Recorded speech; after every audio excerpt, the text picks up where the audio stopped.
Shalom, sahabat MDK. MDK. Apa kabar semuanya?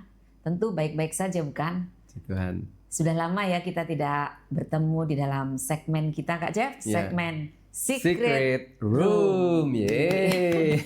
Ya, puji Tuhan ya. Setelah sekian lama kami selalu berada di dalam secret room kita ya, Kak Jeff ya. Ya, betul. Ada banyak Tuhan mengajar, berbicara, dan rindu malam hari ini atau pagi hari ini atau siang hari ini untuk kami boleh berbagi ya Kak Jeff. Betul, ya tentang ya, apa yang Tuhan berikan kepada Kak Jeff, kepada saya ya di dalam secret room kami. Puji Tuhan Kak Jeff, apa sih yang mau dibagikan? Ya, seperti biasa Kak Is, ya kalau sahabat-sahabat MDK yang sudah mengikuti secret room sekian lama gitu pasti sudah tahu. Ini kita akan membicarakan tentang akhir zaman. Seperti biasa gitu. Akhir zaman lagi ya. Ya. Kita sudah berapa segmen ya kita bicarain tentang akhir zaman, dan malam hari ini lagi-lagi dan lagi kita akan belajar, kita akan sharing dan bagikan tentang akhir zaman. Ya kan seperti tadi kata Kaisa gitu, semakin kesini, semakin kesana, kesana lagi, ya. Dan kesini lagi. Tuhan bawa lagi untuk kita ke akhir zaman. Akhir zaman. Haleluya. Ya. Akhir zaman tentang apa ini? Nah, kalau di dalam ini ya Alkitab dikatakan ada nubuatan-nubuatan tentang akhir zaman gitu. Nubuatan ya, bukan lubuatan ya. Bukan. Nubuatan ya. Kalau lu buat sendiri nggak dipakai. Ya, nubuatannya apa itu? Nah, kita langsung baca aja ya di Yesaya 11 ayat 9. Sebab seluruh bumi penuh dengan pengenalan akan Tuhan, seperti air laut yang menutupi dasarnya, gitu ya. Tunggu Kak Jeff, pelan-pelan Kak Jeff. Kayaknya ada beberapa nubuatan yang Kak Jeff akan bagikan. Satu-satu dulu ini, pelan-pelan. Sebab, boleh aku ulang ya? Boleh. Sebab seluruh bumi penuh dengan pengenalan akan Tuhan seperti air laut yang menutupi dasarnya. Berarti ini nubuatan ini seluruh bumi itu dipenuhi ya, seperti air menutupi dasarnya. Jadi seluruh bumi semuanya tertutupi dengan pengenalan akan Tuhan. Amin. Gitu kan ya. Nah, oke, lanjut Kak Jeff. Oke. Nanti ada yang kedua itu diulangi lagi. Mirip gitu ya di Habakuk 2 ayat 14. Ya. Nah, sebab bumi akan penuh dengan pengetahuan tentang kemuliaan Tuhan, seperti air yang menutupi dasar laut. Oh, kalau tadi dipenuhi dengan pengenalan akan Tuhan. Nah, kalau yang ini nubuatannya bumi dipenuhi dengan pengetahuan tentang kemuliaan Tuhan. Pengetahuan tentang kemuliaan Tuhan. Luar biasa sekali. Ya, amin. Lanjut. Ya. Dan yang selanjutnya itu selain di Perjanjian lama ada juga di Perjanjian Baru, walaupun dia juga mengquote gitu ya di Perjanjian Lama di Yeremia gitu.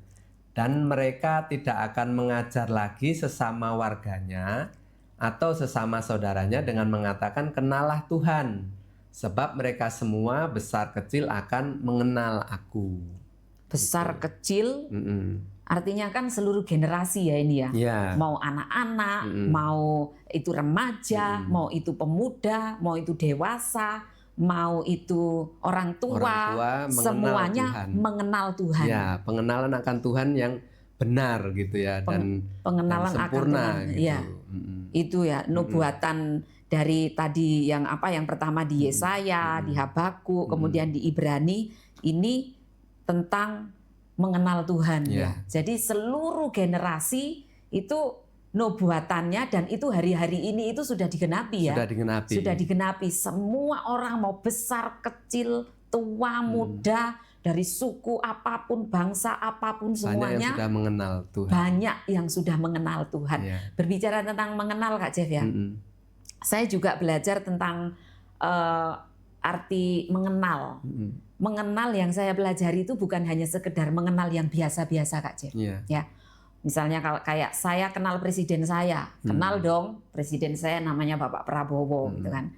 Saya juga mengenal sahabat-sahabat MDK, ada beberapa sahabat-sahabat saya kenal mereka ya.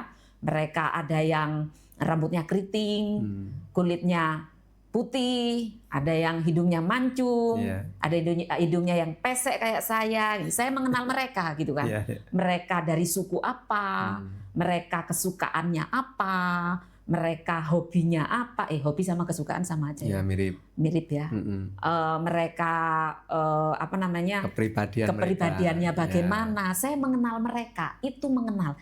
Tetapi kalau mengenal yang dimaksudkan di dalam nubuatan ini ada satu hal yang saya pelajari, Kak Jeff ya. Silakan dibagikan. Boleh ya saya ini sebelum Kak Jeff membagikan apa yang didapatkan di secret room ya.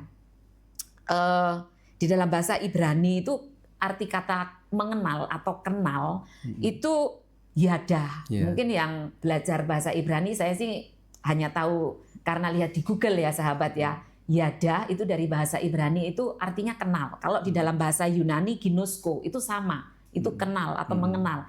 Dan pengenalan atau kenal yang dimaksudkan itu bukan seperti yang tadi saya iniin tentang mengenal hanya sebatas mengenal. Coba Kejadian 4 ayat 1 saya baca ya. Kejadian 4 ayat 1 itu demikian. Kemudian manusia itu bersetubuh dengan Hawa, istrinya, dan mengandunglah perempuan itu, lalu melahirkan Kain. Maka kata perempuan itu, aku telah mendapat seorang anak laki-laki dengan pertolongan Tuhan. Manusia itu maksudnya di sini di versi lain jelas dibilang Adam ya. Adam bersetubuh dengan Hawa. Adam mengenal, bukan hanya sekedar mengenal seperti yang tadi itu, tetapi arti kata mengenal ini kalau dikatakan di dalam Kejadian 4 ayat yang 1 ini Kak Jeff, itu mengenal seperti hubungan suami istri gitu kan. Itu kata-katanya yada juga. Yada. Jadi Adam, yada, Hawa. Maka melahirkan, mengandung si siapa namanya? Kain ya, seorang anak laki-laki itu. Dan dilahirkanlah. Itu artinya yang saya tangkap dari ayat tersebut ketika apa namanya, setiap kita manusia gitu kan ya, kita itu yada, kita yada sama Tuhan, kita mengenal Tuhan seperti Adam yada dengan Hawa gitu kan ya, maka melahirkan generasi. Ketika kita, jadi itu berbicara tentang pengenalan yang intim, sangat intim ya. Jadi pengenalan yang sangat intim, ada satu hubungan keintiman seperti hubungan suami dengan istri gitu kan, maka melahirkan generasi, melahirkan anak. Demikian juga ketika kita mengenal Tuhan, bukan hanya sekedar mengenal Tuhan itu, oh Tuhanku namanya Yesus. Yesus itu baik. Yesus itu menegur aku kalau aku salah, gitu kan. Bukan hanya sekedar itu, tetapi lebih dari itu. Kalau kita hanya sekedar mengenal Tuhan kita seperti itu, kita bisa salah persepsi atau bisa salah sama Tuhan, salah menilai Tuhan gitu kan ya. Ketika kita menghadapi misalnya kan dulu ini Kak Jeff ya cerita ya.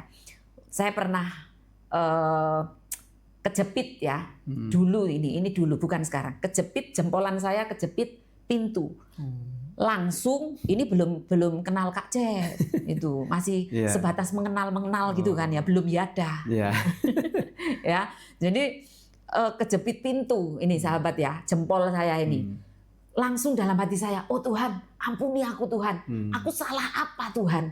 Kok aku kejepit pintu gitu kan. Nah, berarti kan pengenalanku sama Tuhan pada waktu itu hanya sekedar mengenal, bukan yada tadi ya. Bukan mengenal sangat intim ya. Karena tertuduh gitu ya. Karena tertuduh. Karena kan berarti menganggap Tuhan itu menghukum. Karena kan tertuduh kan. Waduh, aku salah apa Tuhan? Kok aku kejepit sampai jempol saya ini biru kan. Berarti kan secara tidak langsung tertuduh, akhirnya saya merasa Tuhan menghukum gitu kan. Seperti itu. Tetapi ketika di dalam perjalanan waktu semakin lebih mengenal Tuhan, mengenal Tuhan gitu kan, itu berubah. Nah, disinilah bagian Kak Jeff yang akan menjelaskan. Iya. Jadi seperti tadi diceritakan oleh Kak Isa ya. Jadi kita pengenalan akan Tuhan itu bagaimana sih gitu ya. Nah, kita kalau mau mengenal Tuhan ya otomatis Tuhan kita ya, karena kita orang percaya, orang Kristen gitu ya, adalah Tuhan Allah Abraham, Allah Yakub, Allah Israel. Ya, itu yang Yakub kita itu kan Israel. Allah Abraham, Allah Ishak, Allah Yakub, Allah Yakub, Israel gitu ya. Jadi itu nggak sekedar istilahnya mengenalnya itu hanya sampai sebatas itu saja, karena kita kan di firman Tuhan dibilang bahwa kita melihat Allah Bapa itu dengan melihat Tuhan Yesus gitu ya. Nah, jadi kita mengenal Tuhan itu dari Roh Kudus yang sudah ada di dalam kita dan dari firman-Nya gitu guys. Jadi kita mengenalnya itu dengan kita setiap hari ya saat teduh misalnya, dalam perenungan kita dengan firman Tuhan gitu. Dari situlah kita bisa mengenal Tuhan gitu. Nah, kita langsung ke ayat firman Tuhan saja, jadi supaya kita bisa lebih mengenal Tuhan kita itu seperti apa gitu ya. Nah, di Mazmur 89 ayat 14 dikatakan, keadilan dan hukum adalah tumpuan tahtamu, kasih dan kesetiaan berjalan di depanmu gitu ya. Jadi ini di sini dikatakan ada dua bagian gitu ya. Yang pertama yaitu keadilan dan hukum adalah tumpuan tahtamu, dan kasih yang kedua, kasih dan kesetiaan berjalan di depanmu. Jadi Tuhan kita itu adil atau hukum, secara hukum itu benar, kudus. Nah, dan di sisi yang lain dia itu kasih dan setia gitu ya. Nah, ini kalau saya tanya minta tolong sama AI untuk bikinin gambar gitu ya. Nah, ini gambarnya tuh seperti ini. Kebenaran sama agape. Kasih, atau kasih di sini dalam bentuk agape. Nah, jadi kalau kita mau mengenal Tuhan kita harus tahu dua sisi ini gitu. Jadi jangan hanya salah satu sisi saja, nanti kurang seimbang gitu ya, guys. Nah, ini dari sisi yang pertama dulu, dari sisi kekudusannya, keteraturannya, konsekuen dengan semua yang sudah dia tetapkan gitu, ketetapannya, yaitu di Yesaya 5 ayat 16. Tetapi Tuhan semesta alam akan ternyata maha tinggi dalam keadilannya, dan Allah yang maha kudus akan menyatakan kekudusannya dalam kebenarannya. Nah, jadi kalau kita mempelajari ya, Tuhan itu contohnya dalam ciptaannya, guys. Nah, Tuhan itu menciptakan dunia.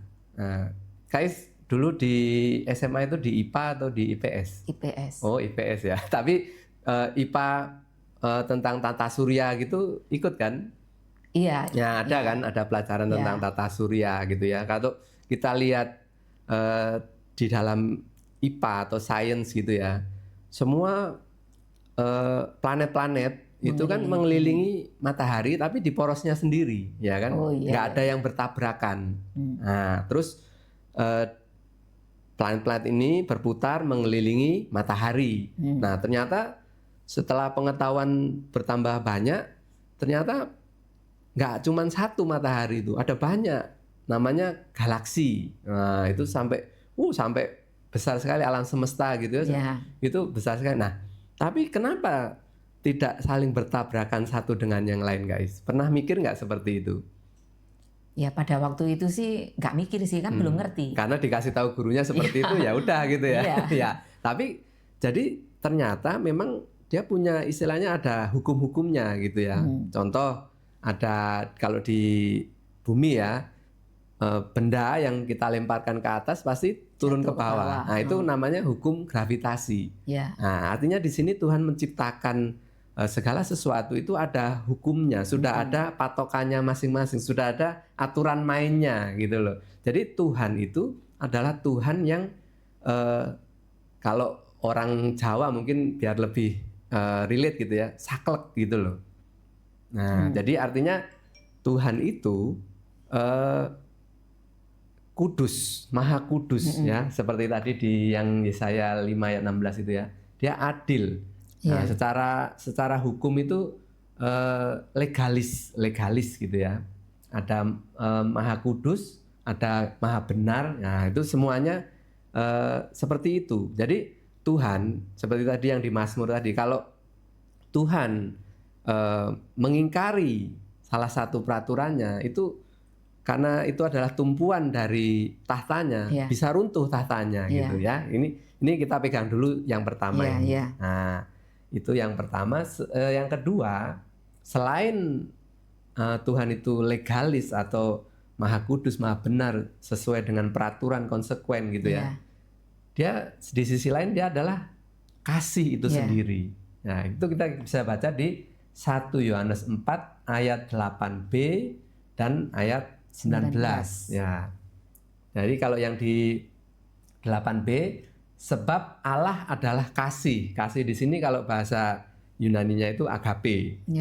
Nah, dan di ayat 19-nya, kita mengasihi atau agape karena Allah lebih dahulu mengasihi atau agape kita gitu ya. Jadi di sini kita bisa melihat bahwa selain bahwa Tuhan itu legalis, artinya sesuai dengan hukum gitu ya, sesuai dengan kebenaran-kebenarannya, ketetapan-ketetapannya, tapi di sisi lain Tuhan itu juga adalah Tuhan yang kasih. Tapi kasihnya itu kasih yang agape. Agape itu artinya berbeda dengan kasih manusia. Kasih manusia atau kasih kebanyakan itu ada pamrihnya. Nah, kasih yang karena, misalnya kalau yang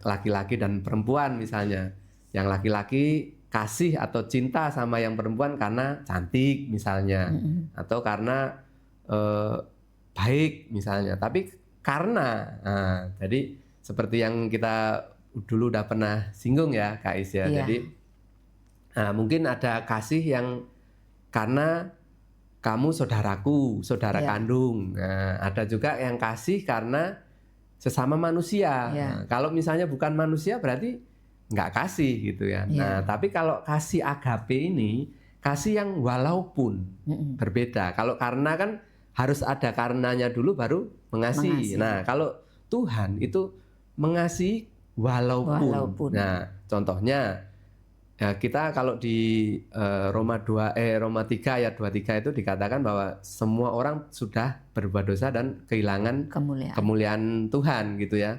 Nah, tapi Tuhan walaupun manusia itu kehilangan kemuliaan Tuhan atau berbuat dosa dalam dosa, tapi Tuhan tetap mengasihi manusia. Nah, itu karena dia agape. Jadi kasih agape adalah kasih yang walaupun kamu tidak melakukan sesuai dengan ketetapan, padahal dia sebagai Tuhan yang tadi kita bilang sebagai Tuhan yang sempurna gitu ya, yang mau mengikuti ketetapan-ketetapannya gitu. Tapi walaupun kamu tidak mengikuti aku tetap mengasihi kamu. Nah, gitu. Jadi misalnya contohnya lagi, kalau Tuhan Yesus bilang kamu jangan mengasihi karena karena orang lain tuh baik sama kamu gitu kan. Kalau orang lain baik sama kamu terus kamu mengasihi, orang yang tidak mengenal Tuhan pun juga begitu gitu. Tapi Tuhan Yesus bilang kasihilah musuhmu. Orang yang memusuhi, yang berbuat tidak baik sama kita mengasihi gitu. Tapi seperti tadi di 1 Yohanes 4 ayat 19 tadi, kita mengasihi yang agape ini bukan dengan kasih kita sendiri, karena kasih kita sendiri kan yang karena. Nah, jadi kita bisa mengasihi musuh atau yang berbuat tidak baik sama kita itu karena Tuhan lebih dahulu mengasihi kita. Nah, begitu. Jadi kita sekarang ada satu masalah nih. Nah, ada satu masalah, bagaimana kita kan tahu manusia sudah jatuh dalam dosa ya di Kejadian 3 gitu ya. Tapi kan Tuhan itu mengasihi manusia gitu. Nah, mau berhubungan dengan manusia. Nah, mau manusia mengenal seperti di dalam nubuatan-nubuatan tadi, manusia mengenal Tuhan gitu ya. Nah, bagaimana caranya manusia yang sudah jatuh dalam dosa ini bisa mempunyai hubungan kembali dengan Tuhan yang kudus, yang legalis ini. Nah, di sini dulu sebelum masalah ini ya, kita compare ya, kita bandingin dengan ada di kitab Daniel.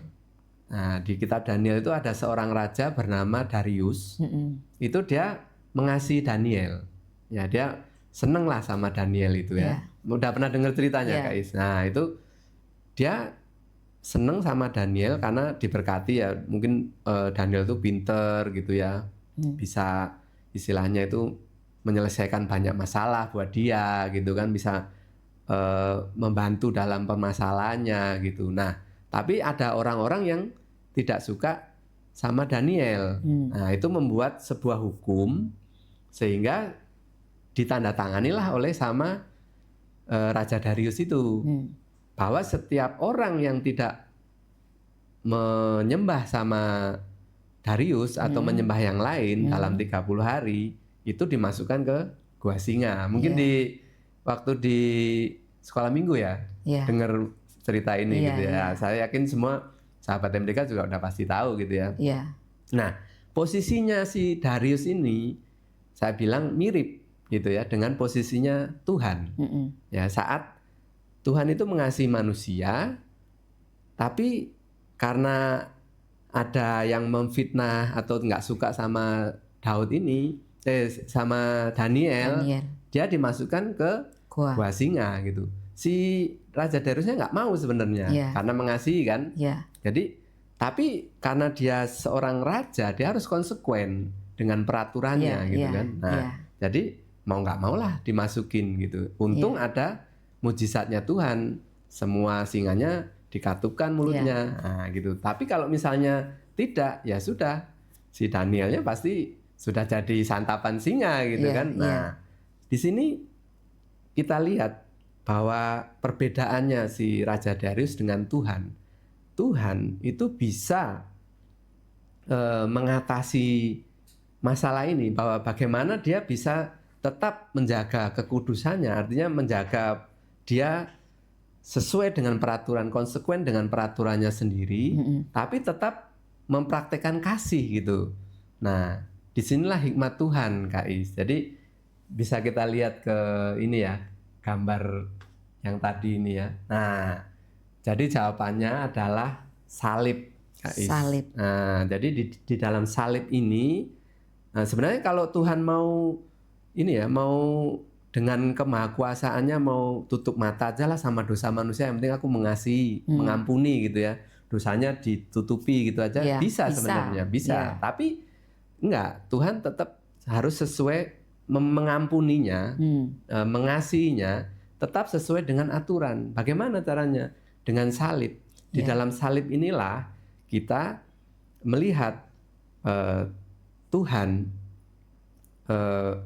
mengampuni dosa dengan cara dia turun menjadi manusia, dan semua dosa manusia itu ditanggung di kayu salib. Nah, dosa kan kalau secara hukum harus dihukum mati gitu ya, karena upah dosa adalah maut gitu. Nah, tapi sudah ditebus di kayu salib gitu. Nah, disitulah hikmat Tuhan. Di dalam salib itulah ada kebenaran Tuhan yang bertemu dengan kasih dari Tuhan. Nah, jadi kita kalau mengenal Tuhan, kita harus mengenal dari dua sisi ini, harus seimbang, Kak Is. Jadi kita kalau terlalu fokus sama kebenaran Tuhan, kita akan menjadi orang yang legalis gitu ya. Kita akan hanya hukum gitu ya, mencoba untuk benar ya, mencari kebenaran sendiri gitu.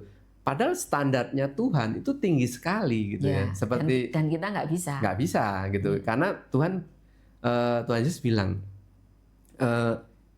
kalau kita melakukan dosa, misalnya membenci saudaranya, nah itu sebenarnya itu cuman membenci kok di dalam ini. Tapi kalau Tuhan Yesus bilang itu sudah membunuh.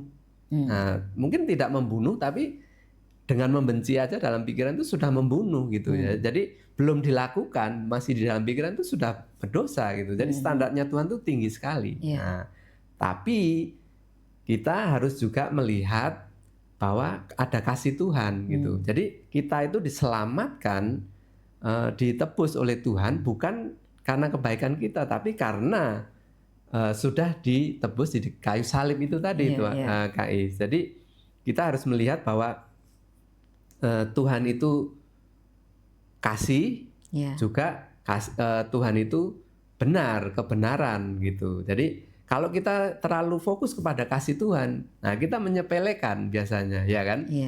Menyepelekan, oh Tuhan kasih kok, Tuhan ini kok nanti mengampuni kok, gitu kan? Gak apa-apa lah, nah, aku berbuat jadi dosa. kompromis.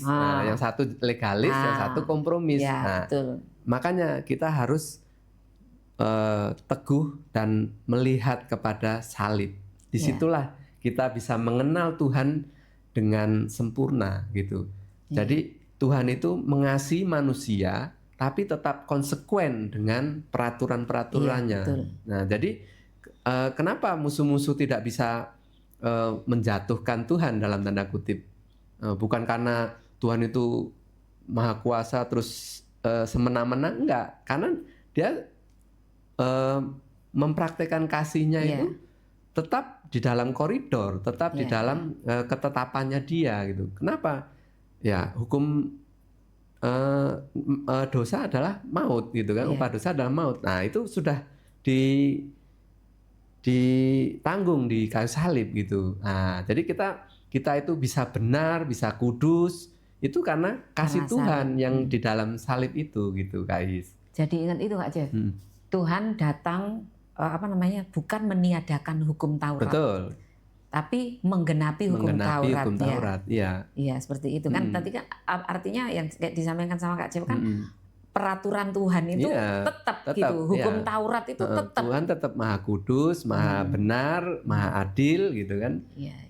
Jadi walaupun kasih Tuhan, tapi dia tetap adalah Tuhan yang maha kudus, maha adil, maha benar. Nah, bagaimana orang yang sudah berdosa ini bisa kembali kepada Tuhan, bisa berhubungan kembali dengan Tuhan, menjalin hubungan dengan Tuhan, ya dengan salib ini, gitu. Bukan dengan kebenaran dia sendiri, gitu.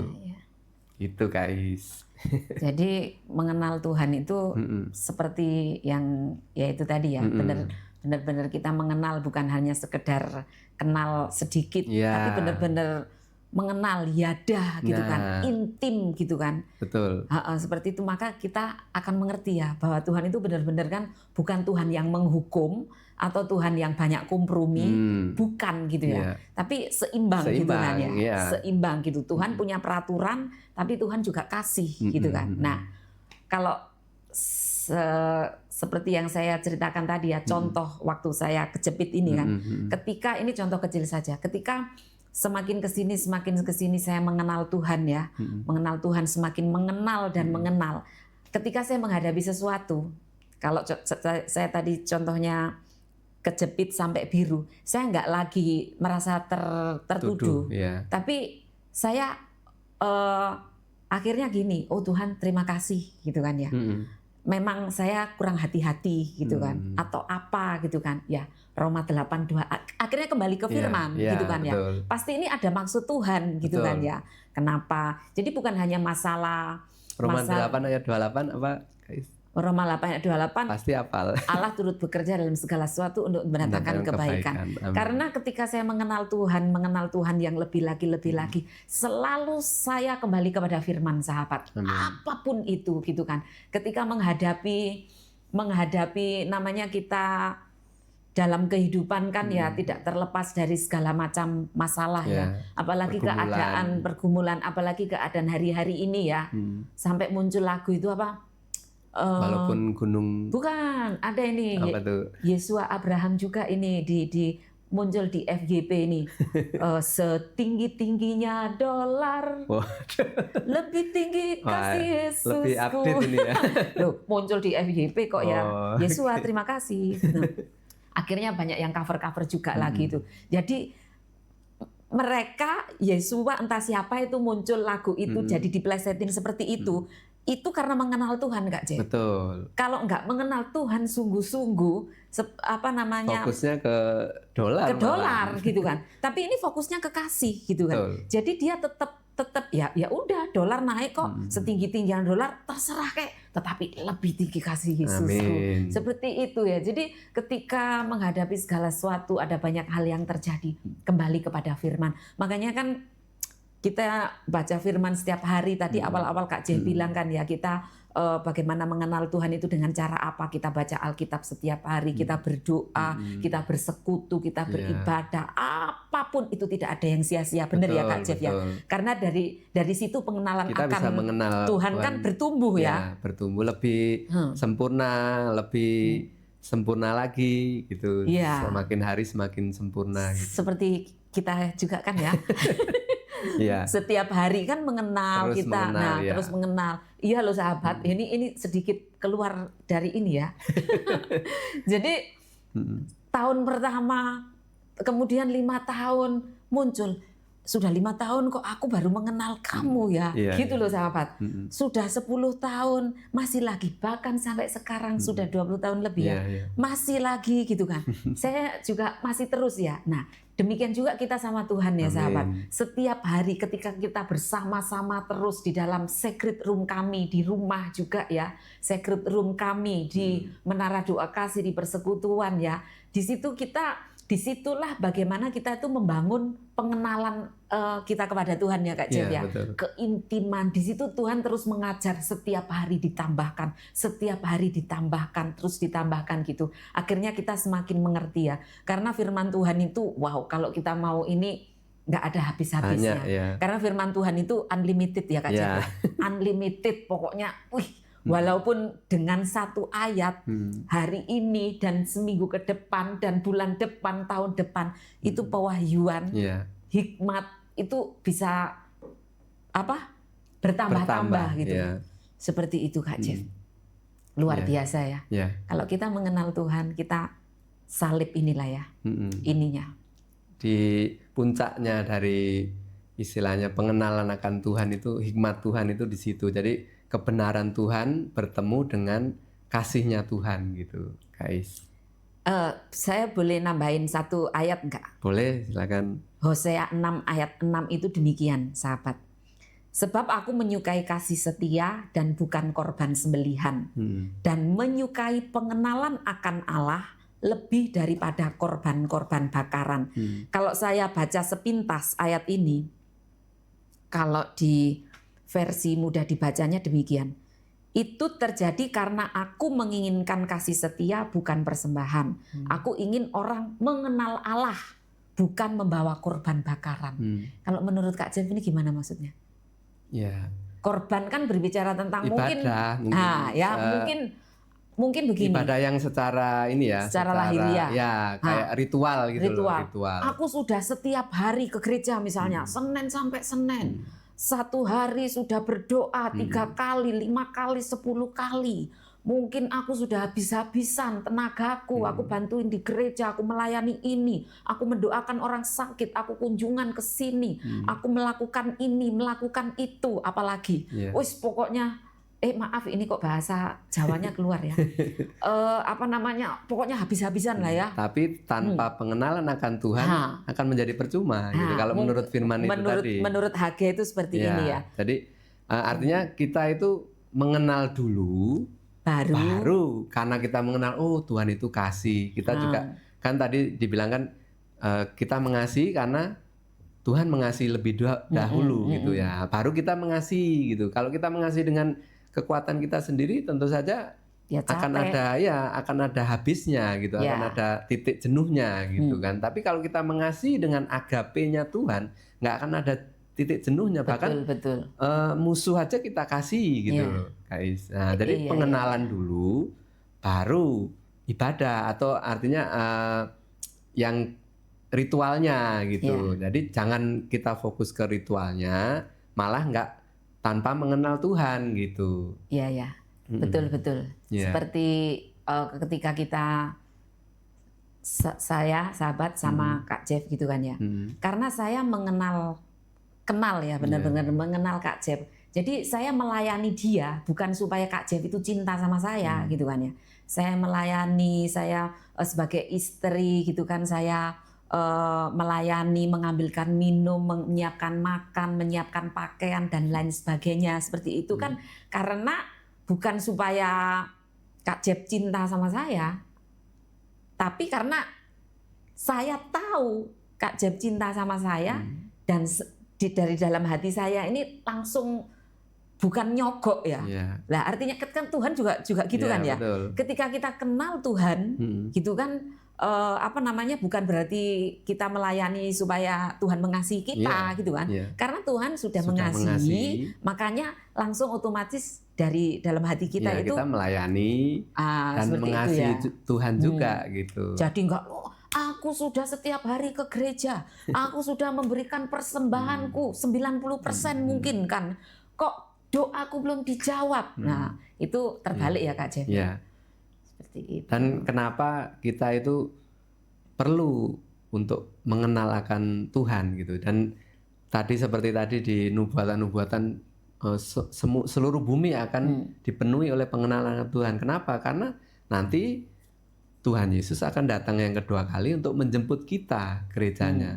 Otomatis kalau kita mengenal Tuhan, ya kita bisa tahu dan bisa enak gitu untuk hidup selamanya bersama Tuhan di surga gitu. Jadi goal kita itu di surga nanti gitu. Jadi kita karena kita sudah kenal sama Tuhan, sudah nggak ada istilahnya nggak ada jaim-jaim atau apa, karena sudah kenal. Dari sekarang aja sudah kenal gitu Kak Is. Jadi waktu kita sudah kenal sama Tuhan gitu, waktu di sini kita sudah tahu kalau kita itu punya hidup yang kekal, kita bisa hidup di dalam dunia ini pun juga dengan paradigma yang baru, dengan paradigma bahwa kita itu dikasih oleh Tuhan dengan cara yang benar, dengan salib itu tadi. Kita mungkin ada pergumulan seperti tadi Kais juga singgung sedikit ya, dalam pergumulan kita sudah kuat gitu karena kita berawal dari dikasih oleh Tuhan gitu. Saya jadi membayangkan betapa indahnya ya nanti satu ketika itu terjadi. Amin. Ya seperti nubuatan tadi kan. Nanti podcast kayak gini nggak perlu lagi, ya kan? Kak Jeff nggak perlu lagi kita sering-sering kita ngajar bagi-bagi gini kan. Semuanya sudah mengenal Tuhan. Semuanya sudah mengenal Tuhan gitu.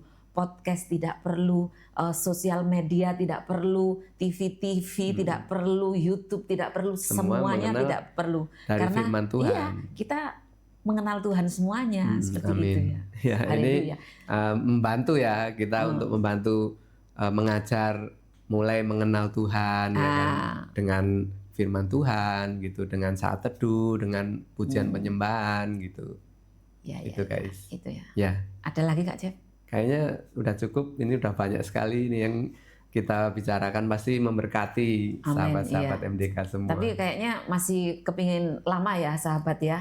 Tapi berhubung ya nanti kita bersambung lah kapan-kapan di dalam segmen-segmen berikutnya. Ya, kita akan kembali bersama dengan sahabat. Ini kita berdoa dulu Kak Jeff. Silakan Kak Is berdoa untuk sahabat-sahabat supaya ada pengenalan yang benar, yang sempurna tentang Tuhan gitu. Sebelum kita menutup segmen ini, mari kita sama-sama berdoa. Tuhan, kami mengucap syukur di hadapan-Mu buat hari yang indah yang Kau berikan bagi kami. Bagaimana hari ini Tuhan mengajari setiap kami Tuhan untuk bagaimana kami mengenal Engkau ya Tuhan. Lebih lagi bukan hanya sekedar mengenal Tuhan dari satu sisi, tetapi kami mengenal Tuhan bagaimana Engkau Tuhan yang adil, bagaimana Tuhan Engkau yang mengasihi setiap kami anak-anak-Mu. Bapak, kami percaya firman-Mu tidak pernah berubah, firman-Mu itu pasti terjadi, dan nubuatan-nubuatan yang Engkau nyatakan, Kau tuliskan di dalam firman-Mu ya Tuhan, itu pasti terjadi. Amin. Bahwa Tuhan hari-hari ini Tuhan Kau akan semakin menggenapi bahwa seluruh bumi pasti penuh dengan pengenalan akan Engkau.